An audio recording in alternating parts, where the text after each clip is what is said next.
ये प्रसंग सुनिए, मैं सच कह रहा हूं, दिमाग हिल जाएगा। आंखें बंद करके सुनिएगा और जो भी अनुभूति आपको हो उस अनुभूति को कमेंट में लिखिएगा। महाराष्ट्र में एक जगह कृष्णा नदी है। कृष्णा नदी के किनारे कन्हाड़ गांव है। वहां रहती थी सखूबाई। सखूबाई जो है एक ब्राह्मण परिवार में थी, वहां की वधू थी। परिवार में उनके पति थे, सास ससुर थे। विट्ठल भगवान के अनन्य भक्त, भगवान श्री कृष्ण के अनन्य भक्त। पूरी जिंदगी सिर्फ एक ही नाम लिया था, विट्ठल विट्ठल विट्ठल विट्ठल विट्ठल विट्ठल। बेहद प्रेम करती थी भगवान कृष्ण से, लेकिन स्थिति बिल्कुल भी अनुरूप नहीं थी। सास ससुर इतना प्रताड़ित करते थे जिसकी कोई हद नहीं। पति मारता पीटता था, गालियां देता था। उसकी भक्ति से किसी को कोई लेना देना नहीं था। इतने कष्ट में रहते हुए भी सखूबाई सारे काम करती थी मुस्कुराते हुए, भगवान विट्ठल का नाम लेते हुए, ठाकुर जी का नाम लेते हुए। भगवान श्री कृष्ण ने गीता के 12वें अध्याय में कहा है कि समभाव में रहिए। मेरे जो सच्चे भक्त होते हैं वो सुख और दुख की परवाह नहीं करते, मुझ पर पूरा विश्वास रखते हैं। चाहे सुख हो या दुख हो, उनका एक ही भाव रहता है। तो समभाव में रहिए। तो सखूबाई समभाव में रहती थी, किसी सुख की किसी दुख की कोई परवाह नहीं थी। एक दिन कृष्णा नदी पर जल भरने गई। उसने देखा कि लोग पताकाएं लेकर जा रहे हैं, पैरों में घुंघरू बंधे हुए हैं, नृत्य कर रहे हैं। पूछा कहां जा रहे हैं सब, तो पता लगा आषाढ़ शुक्ल की एकादशी। सब पंढरपुर जा रहे हैं पंडरीनाथ भगवान के दर्शन करने के लिए। सखूबाई को लगा कि मुझे भी जाना है, मुझे भी भगवान के दर्शन करने हैं। सखूबाई का तो जन्म से यही सपना था, भगवान के पास जाना है, उनके दर्शन करने, उनसे मिलना है। तो एक पड़ोसन को बोली कि मैं भी जा रही हूं पंढरपुर, घर पर बोल देना। और बिना घर पर बोले निकल ली वहां से पंढरपुर के लिए उस मंडली के साथ। जब पड़ोसन ने घर बताया, पति को पता चला, सास ससुर को पता चला, तीनों मिलकर आए उसे ढूंढने के लिए। रास्ते में मिली सखूबाई मंडली के साथ, वहां से पीटते हुए घर लाए। बहुत मारा, बहुत गालियां दी, लात घूसे, सब कुछ, बहुत प्रताड़ित किया। ऐसा ही परिवार था वो। उसके बाद उन्होंने फैसला लिया कि 15 दिन का ये मेला है, जब तक ये मेला खत्म नहीं होगा पंढरपुर का, तब तक सखूबाई को घर में खंबे से बांध कर रखेंगे, छोड़ेंगे नहीं इसे, नहीं तो ये फिर भाग जाएगी। और सखूबाई को घर में बांध दिया। सखूबाई को जब बांध दिया तो उसे बंधने का दुख नहीं था, इन लोगों ने प्रताड़ित किया उस बात का भी दुख नहीं था। दुख इस बात का था कि पंढरपुर नहीं जा पाई, पंडरीनाथ के दर्शन नहीं कर पाई, मेरे ईश्वर से नहीं मिल पाई। उस दुख में रोने लगी, भगवान से कहने लगी कि प्रभु पूरा जीवन निकल गया, आपसे कभी कुछ नहीं मांगा, सबका काम करती हूं, मुस्कुराते हुए आपका नाम लेती हूं, कभी दुखी नहीं होती। जैसा तूने दिया वैसा सहन किया, क्योंकि मुझे लगता है जो कुछ है वो सब तेरा ही है, चाहे वो सुख हो चाहे दुख हो। लेकिन आज इस बात का दुख है मुझे, क्या इतना भी मेरे हिस्से में नहीं था कि मैं आपके दर्शन कर पाऊं, आपसे मिल पाऊं, आपको देख पाऊं।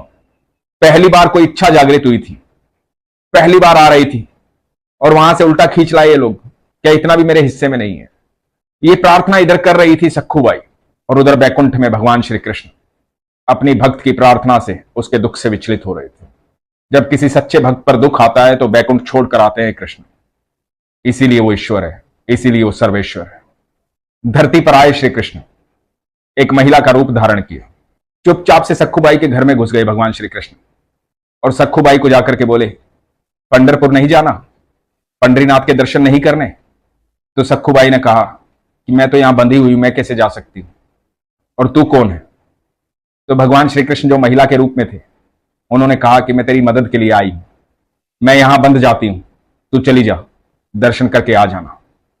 सखूबाई को ये बात सुनने को मिली। सखूबाई को ये समझ में ही नहीं आया कि कौन महिला है, कैसे आई है, कहां से आई है। उसको कोई उस बात से लेना देना नहीं था, क्योंकि उसके दिमाग में तो सिर्फ चल रहे थे पंडरीनाथ जी, उसके ईश्वर। भगवान श्री कृष्ण ने उसे वहां से मुक्त किया। वो वहां से चुपचाप निकल करके चली गई पंढरपुर, और भगवान श्री कृष्ण यहां बंधे हुए हैं सखूबाई के घर में। सखूबाई का पति आ रहा है, प्रताड़ित कर रहा है, सास ससुर आ रहे हैं, गालियां दे रहे हैं, और श्री कृष्ण बंधे हुए हैं, भक्त के प्रारब्ध काट रहे हैं। इधर पंढरपुर में सखूबाई पहुंचती है, भगवान के दर्शन करती, उसकी प्रसन्नता का ठिकाना नहीं है, बेहद खुश है, भगवान से मिल रही है। और इधर भगवान श्री कृष्ण प्रताड़ित हो रहे हैं, न खाने को कुछ मिल रहा है, ऊपर से गालियां दी जा रही है, गुस्सा किया जा रहा है, धमकाया जा रहा है, डराया जा रहा है, छेड़ा जा रहा है, कहा जा रहा है और जाएगी पंढरपुर, जाके दिखा। और श्री कृष्ण चुपचाप सुन रहे हैं। एक दिन सखूबाई के पति को यह एहसास होता है कि मेरी पत्नी है, भूखी प्यासी है, कई दिन हो गए हैं, बांध के रखा है, कहीं भूख प्यास से मर ना जाए, मर गई तो दूसरा विवाह भी नहीं होगा। उसके मन में दया आती है, वो जा करके सखूबाई बने श्री कृष्ण को खोलता है, और श्री कृष्ण वहां से मुक्त होते हैं।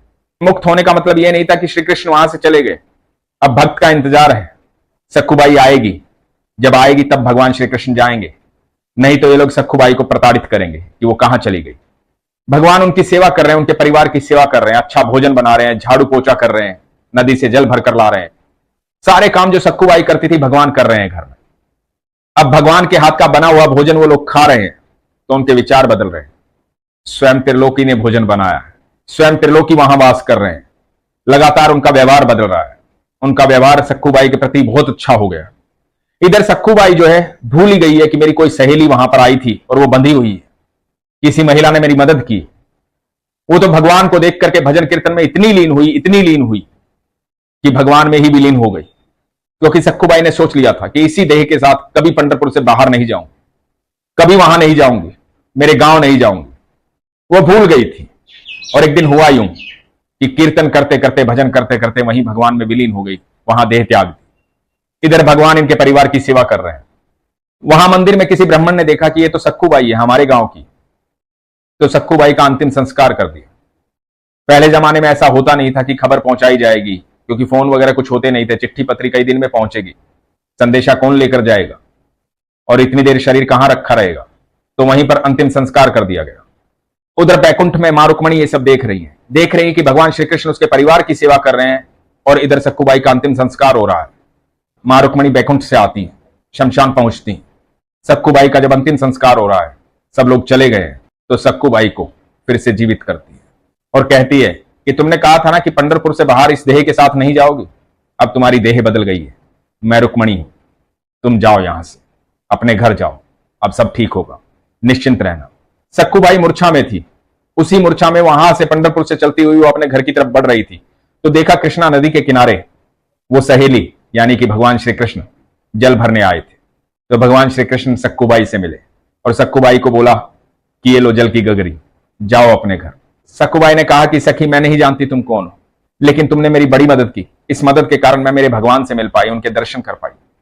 भगवान श्री कृष्ण मुस्कुराए, सक्खूबाई अपने घर पहुंची। घर पहुंची तो देखा कि सबका व्यवहार बदला हुआ है, सब प्रेम से बातें कर रहे हैं।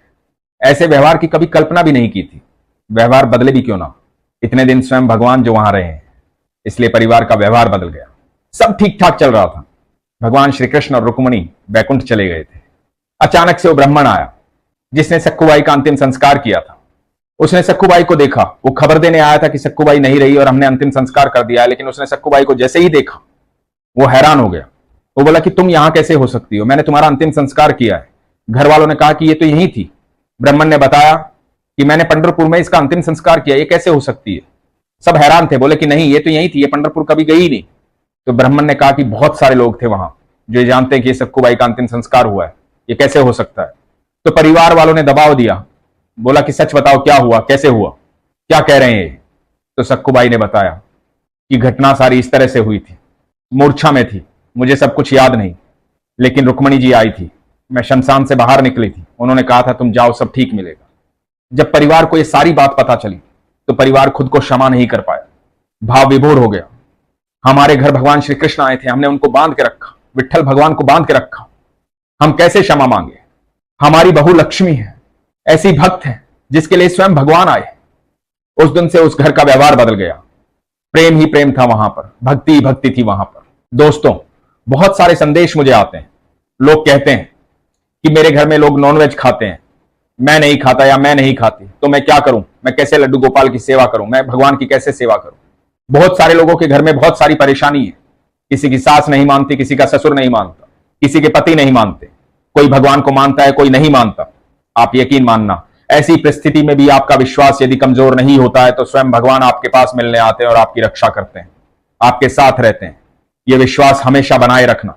भक्त प्रहलाद के घर में भी यही परिस्थिति थी और सक्खूबाई के घर में भी यही परिस्थिति थी।